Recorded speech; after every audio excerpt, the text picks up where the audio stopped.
distinguished guests, members of Parliament, ministers, parliamentary staff, taxpayer-funded workers, and those paid not to do any work and just stumbled into the wrong room. Welcome to the 2025 Taxpayers Union Annual Jonesies. My name is Alex Eames, and I'm the Communications Officer at the Taxpayers Union. I joined the Taxpayers Union from our sister group, the Canadian Taxpayers Federation, which has held an annual Oscars-style award ceremony since 1999 at the Canadian Parliament. I, along with my esteemed colleague, Porky the Waste Hater, and emotional support animal, Jordan Williams, are here as we are every year to celebrate, lambast, and recognize the best of the worst of government waste, greed, and ineptitude. And what better place to do it, Alex, than this platinum-plated pigsty of Parliament, the swine and dine shrine of the former Legislative Council chamber, this most hogly theatre for the most prestigious award ceremony of this red carpet gala season. Today we will announce the nominees and winners across 3 separate categories of Jonesies: central government, local government, followed by the big hog, the heinous ham, the ultimate oinking ovation, the Lifetime Achievement Award in waste, greed and ineptitude. Over the last few months, our panel of experts, expensive consultants and frivolous funding ferrets have waded through more than 1,000 nominations to snout out the 10 nominations that we will be highlighting today. But before we get to the nominations and the award ceremony proper, I need to clear up something with you and the media in the room, because there's actually been a huge misunderstanding. Some people think that the Jonesies were named after Shane Jones. Let me be very clear. The name has nothing to do with any highly publicised hotel remote mishaps, nor anything to do with the exceptionally well-governed provincial growth fund. While it is true that no minister is as hands-on as Martua Jones, the Jonesies name is purely coincidental. You see, what we were actually meaning is that Jonesies is a very simple acronym. Very easy. Just overdue new expenditure, shift inspection, evade scrutiny awards. Easy, the Jonesies. So without any further ado, let's kick off with the local government category. Alex, take us away. The first nominee is Hastings District Council for putting the kids in charge. You know, most people like to buy low and sell high, but Hastings prefers to do things a little differently. You see, while Hastings District Council may have an earthquake-proof resume for the Jonesies, that didn't stop them from buying an earthquake-prone heritage building. They paid $1 million and within days realized they couldn't afford the repairs. So just after 3 months of ownership, council officials sold the same property for less than 1/6 of what they paid for it, making the historic building a historic blunder. But it didn't stop there. After the embarrassment, the council decided they had to put a spin on their disastrous financial management. So to save face, they spent another $70,000 on a smokescreen rebrand to change it from this to this. But as we all know, you just can't put lipstick on a pig. Sorry, Porky. And it's not like Hastings is facing any challenges or cleaning up after any recent natural events or anything, or these massive rate hikes. In fact, Hastings has made so many blunders over the years, you almost would think the council was being run by kids. Well, turns out it was. That's right. After an appallingly wasteful performance in 2024, Hastings District Council handed decision-making powers, including votes on budgetary measures, to the 14 and 15-year-old members of their very own unelected youth council. This happened despite knowledge of an extensively disgraced alumni network made of many political dweebs and misfits who used to sit on the council. I mean, really, would you trust this guy to sit on your council? What a weirdo. You think so? Our second nomination is Auckland Council. Our friends at the Auckland Ratepayers Alliance always try to convince us that the council's stepped costs are too steep, and that turned out to be much more literal than even they imagined. For centuries, humanity has been engineering and constructing ways to scale mountains, cross waters, and even traverse battlefields. Now, after hundreds of years of humanity's research and development, Auckland Council has found a way to spend ratepayer money on their very own stairway to heaven. And at $8,200 per individual step, ratepayers were probably expecting something befitting of Auckland's beautiful, natural, volcanic beauty. Ladies and gentlemen, I give you Auckland Council's $263,000 stairway to Milford Beach.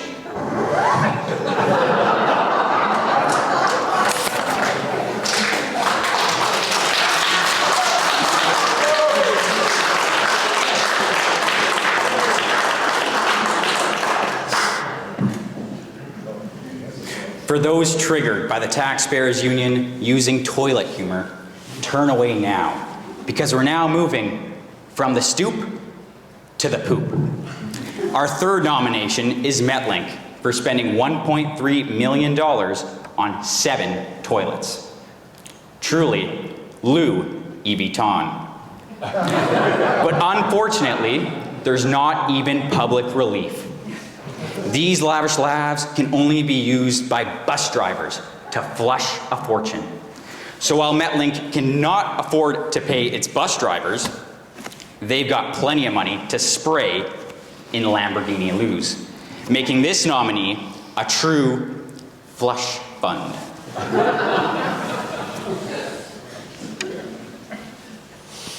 For our fourth nomination in local government, Jonesie, we're back in Auckland, this time with Auckland Transport. Now, Auckland Transport's bureaucrats realised they had a major problem. You see, no one is actually using the cycleways they've spent hundreds of millions of ratepayers' dollars on. So they came up with a solution: to use even more ratepayers' money to fund adult bike lessons. That's right. Auckland Transport think that the barrier from getting Aucklanders to abandon their Remuera tractors in favour of a 10-speed is that apparently not enough people know how to ride a bike. So ratepayers are now stuck with a $500,000 bill for bicycle night school. It's right after the lessons on how to tie your shoes, potty training, and how to eat with a fork. But we hear that in fact it's quite useful for some. All I can say is that at least Auckland ratepayers' wallets are being taken for a ride. The fifth nomination is Auckland Unlimited. Now, I know a thing or two about being a funny-looking guy from a cold, faraway place. So when I heard that Auckland Unlimited had paid $737,000 to film a 2-minute video of a funny-looking guy from Finland, I thought, wow, this could be me. Auckland Unlimited thought this ad would apparently help Aucklanders feel better about their city. Hey, my name is Erik. People often ask me, Erik, why are you so happy all the time? Well, it's because I'm from the happiest place in the world, Finland. And also because sauna.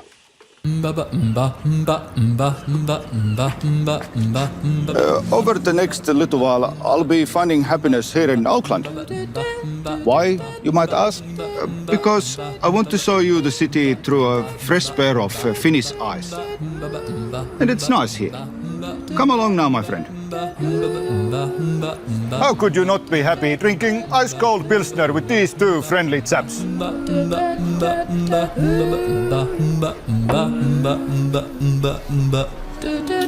Nothing makes me smile like a variety of meats on a stick. You get the idea.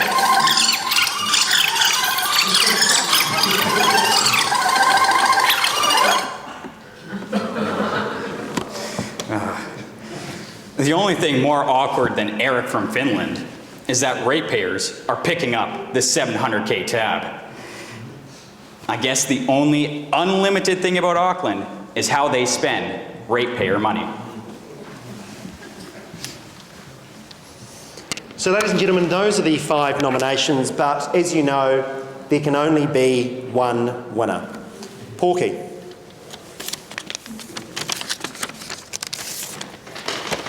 And the winner is the Hastings District Council for the Kids on Council.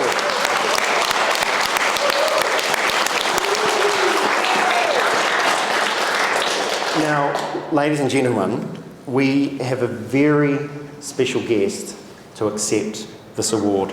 Unfortunately, it's after the Mayor's bedtime, so she couldn't make it. But we have a Hastings District Councillor that's flown down to Wellington tonight, has travelled all the way down to accept this award on the Mayor's behalf. She's a bit shy, so I hope you'll bear with us, but Councillor Zoe, come up and accept your award on behalf of Mayor Sandra Hazelhurst and the other councillors. Well done.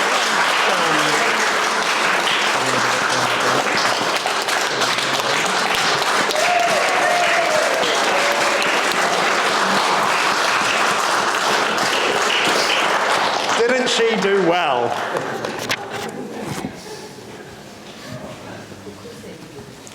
Jordan, it's now time to turn to the central government nominations.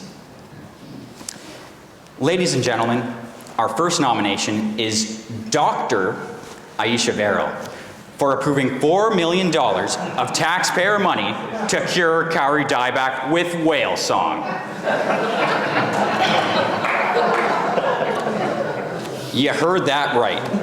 After hearing the folklore story of how the whale and the Kauri used to be brothers, and concluding the reason for Kauri dieback must be a symptom of their tragic separation, Verrill trusted Landcare Research to bring the two together and cure the Kauri from dieback by playing whale song. But don't take my word for it. Let's hear from the experts. And myself, and I guess my specific role in this project is to really enable and assist Matua Tohe to undertake the research and the mahi that he does in the rongoa space, which is to look at how we might combat against the pathogen which is affecting our kauri trees. Its purpose is quite simple, and it is about restoring the well-being of the kauri. But it's not necessarily, I guess, research per se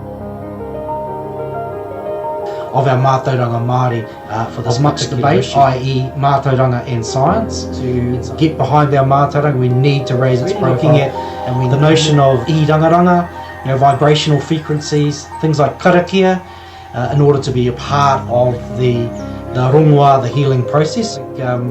This is a kaupapa that we need to discuss as a go-to form of knowledge, particularly when dealing with issues and kaupapa here in Aotearoa.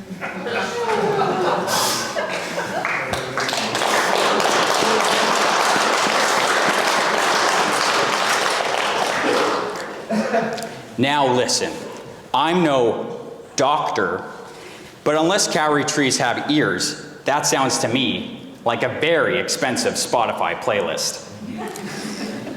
And while it's true that the Taxpayers Union is still anxiously awaiting the results of just how many kauri were saved by this innovative, groundbreaking science, the Taxpayer Union would just like to congratulate the former Minister of Science and Innovation, Dr. Aisha Verrill, for successfully using her PhD from Hogwarts to officially turn the Ministry of Science and Innovation into the Ministry of Fairy Tales and Folklore.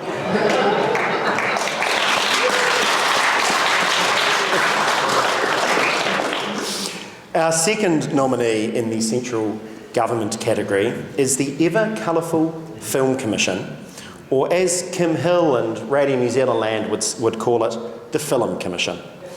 The Film Commission Jonsies nomination this year stacks up with all the rest over the years to go on its bristling award shelf. Whether it's funding Jacinda Ardern and Chloe Swarbrick documentaries, or the $17,000 knees up parties that we've exposed, or the Film Commission has fumbled its funding in an absolute flamboyant style. And for those looking interested in learning the tricks of the grift, they truly do have an alumni like no other. Even Wellington's Mayor, Tori Whanau, had her apprenticeship in snorting taxpayer money at nowhere other than the Film Commission. Just think about it, ladies and gentlemen. You've got a worthless degree, media studies, art history, politics, but you really love the high life. And unfortunately, there's no vacancies here in Parliament. But you think and learn for first-class flights, the French Riviera, an unlimited expense account. Or what if you were one of those people really interested in picking up the tab for your favourite Hollywood actor on, say, a $145,000 taxpayer-funded all-inclusive trip at the Cannes Film Festival? Well, you're in luck. All you need to do is find a job at the Film Commission.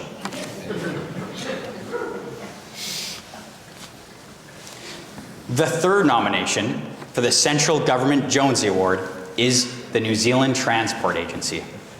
This cone-spiracy will have you questioning whether the New Zealand Transport Agency's job is to build roads or to block them. They've managed to spend more than $786 million on cones and lollipops. The worst part, you don't even get something sweet for your troubles. That's 10 cents of every dollar in NZTA's budget spent on temporary traffic management. Wellington speak for cones. So while New Zealand used to pride itself on having more sheep than people, looks like now New Zealand will have to pride itself on more cones than sheep. We even counted more than 220 cones at this one intersection in Wellington.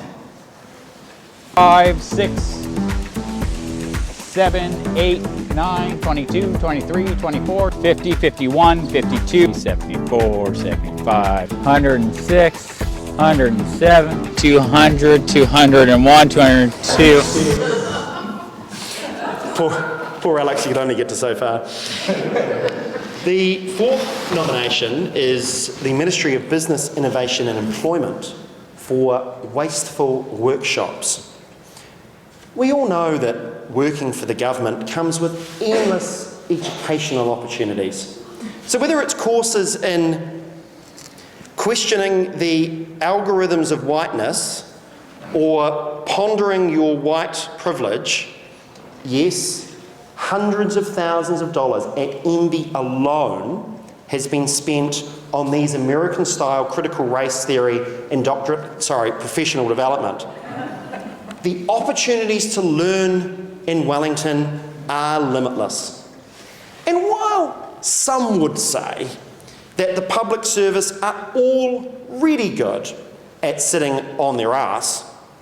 Last year, the Taxpayers Union uncovered that MB even allowed their staff to study that. They forked out more than $500,000 of our money just to teach their bureaucrats how to sit.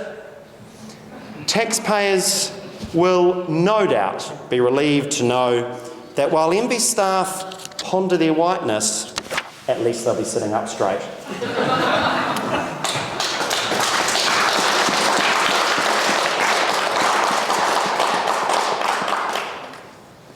Our final nomination for the central government category is Creative NZ for funding A Commentary of Dreaming.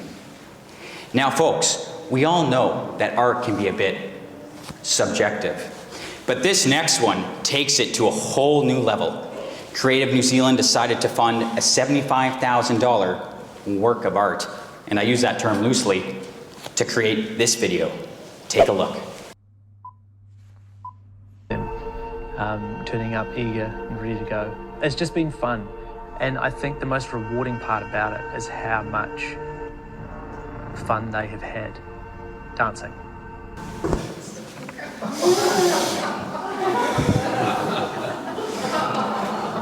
Well folks, thank you for watching. When we exposed this video, it only had 60 views. But thanks to the dedication of you in the room, we've now more than doubled that number.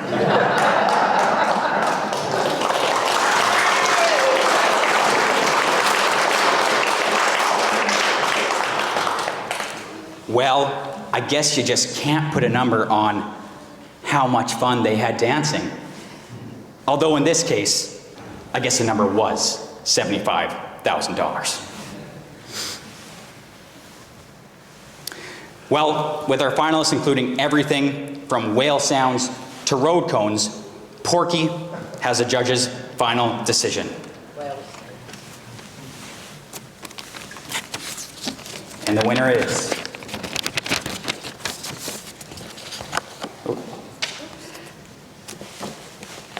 Dr. Aisha Verrill for Whale FM.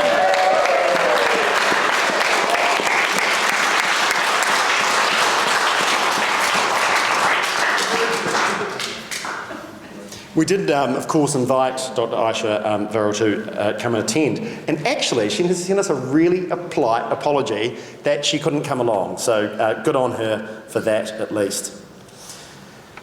Ladies and gentlemen, it now comes to the serious part of the evening, the award you've all been waiting for, the Gilded Snout Salute, the Porcine Pinnacle Prize, the Lifetime Achievement Award in Government Waste. Former winners have included the likes of Adrian Orr and Phil Twyford. However, I hear this year's winner has a resume that beats them all. This year's winner really knows how to waste money, and with a degree in media studies, really knows how to get the media's attention. Despite literally winning lotto and becoming a millionaire at 20 years old, followed by a cushy job at, you guessed it, the Film Commission, along with a current cool salary of 190G, our winner this year has shown excellence in not only wasting taxpayer and ratepayer money, but apparently her own money as well. Ladies and gentlemen, the winner of the 2025 Lifetime Achievement Award is Wellington Mayor Tori Farnell.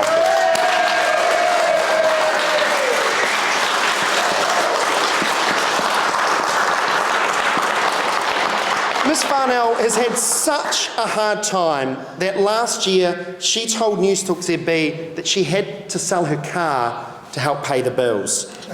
And a few days later, though, the Mayor's office clarified that that was a misquote and that the real reason was that the Mayor sold her car because she wanted to walk to work.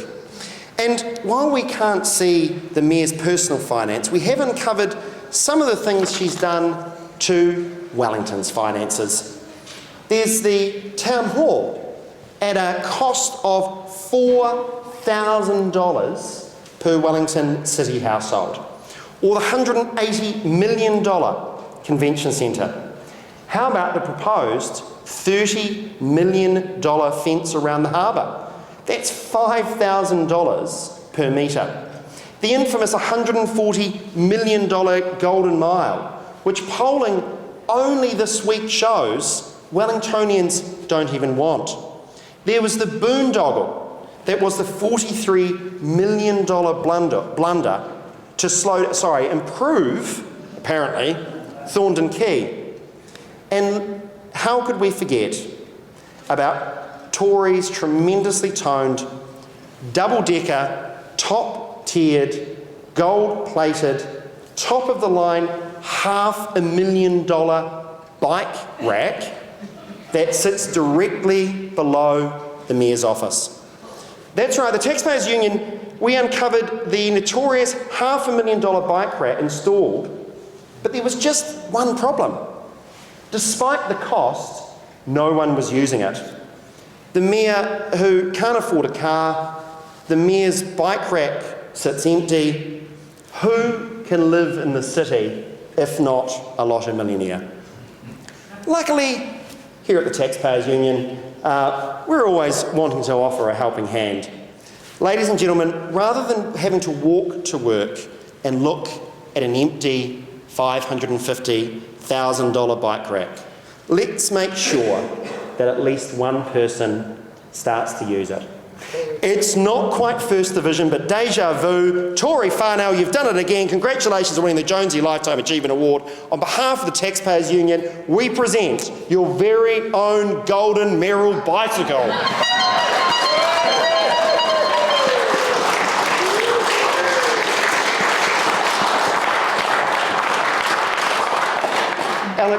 Alex, whoever said we don't call out the Tories? Well, everyone, with the final award presented, the Taxpayers Union would just like to take a moment to thank the tens of thousands of New Zealanders who financially chip in and make the work of the Taxpayers Union and events like today possible, and the efforts of our staff and team to snuff out government waste. Without you, this wouldn't be possible. Thank you to my co-host, my accented friend and colleague, Porky the Waste Hater, and Alex, of course, who produced and led the efforts and wrote the script today. So unless Nicola Willis and the government succeeds in eliminating wasteful spending, grift and public sector greed, we'll see you again next year for the Jonesies. That's this year's Jonesies. Thanks very much.